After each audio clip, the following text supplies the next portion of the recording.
Hello, bonjour à tous. Donc aujourd'hui, je voulais vous présenter un petit peu la manière dont j'ai fait mon nuancier.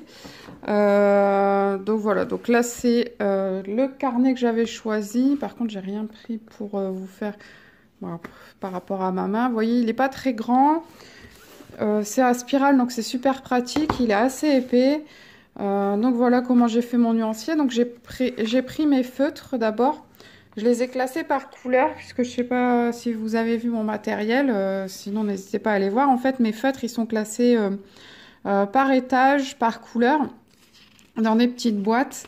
Donc j'ai mélangé tous mes feutres et je les ai numérotés. Donc sur les fibracolores, tout ça, j'ai mis des numéros.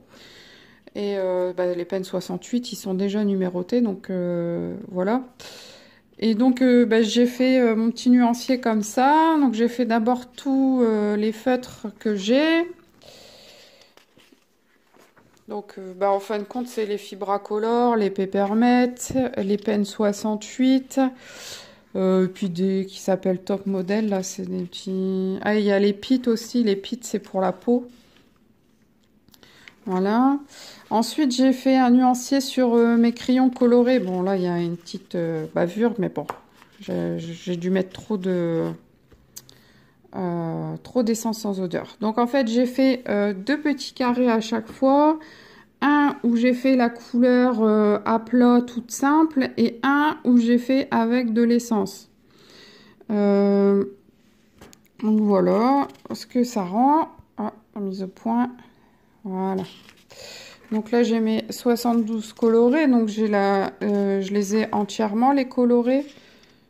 J'ai la collection, il n'y en a que 72. Je les trouve franchement pas mal. Ils sont plutôt bien. Ils font beaucoup de résidus, mais ils sont bien. Et ensuite, je viens de finir mes Prismacolor. Donc, c'est la boîte de 132. Donc, pareil, hein, j'ai fait un côté couleur à plat et un côté couleur estompée à l'essence sans odeur. Pour avoir vraiment une idée du rendu. La plupart, la couleur est vraiment très ressemblante. Après, on a des couleurs où c'est un petit peu plus marqué, comme ici sur le bleu. On voit quand même une nette différence entre estompé et non estompé. Comme ici sur l'argile, c'est pareil, on voit, je trouve, une belle différence. Alors que sur le belge, qui est juste en dessous, on voit pas trop. Donc, il y a des moments où, en fin de compte, vous voyez, là, par exemple, le bleu ici, il y a quand même une belle différence entre la couleur à plat et le bleu, comme là, le bleu... voilà, donc ça permet d'avoir vraiment vos couleurs... vraiment d'avoir vos couleurs. Donc en fait, le nuancier, je le garde tout le temps à côté de moi. C'est pour ça que j'ai choisi un petit carnet. Enfin, il est pas petit non plus, mais il est plus petit que du A4 normal. Et donc, vu que c'est un très très gros carnet, en fait, à la fin, c'est tout ce qui concerne le coloriage. Donc là, j'ai fait des essais sur les poils. Ensuite, là, c'était les questions quand j'ai fait les questions sur la foire aux questions. Là, c'est quand je fais mes mystères, je marque à quelle couleur correspondent les numéros. C'est encore ça. Là aussi. Là, c'était des idées de vidéos. Là, c'est quand j'ai fait mon concours 500 abonnés où j'ai relevé tous les commentaires que j'ai eu sur mon compte, enfin sur ma chaîne YouTube. Voilà, donc en fait, au dos, c'est tout des essais.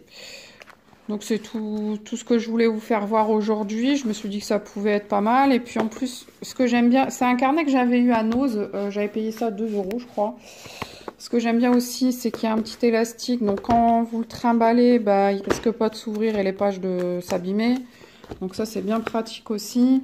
Quand je fais mes coloriages mystères, vous voyez que j'ai mis la liste. Hop, c'est pratique parce que vu que c'est à spirale, voilà, je trouve ça super sympa. Voilà, franchement, c'est mon carnet qui me suit partout, quoi. Puis même si à la fin, je trouve que y a des feuilles où j'ai fait trop de ratures, donc enfin bref. Je peux facilement les arracher puisque c'est à spirale aussi.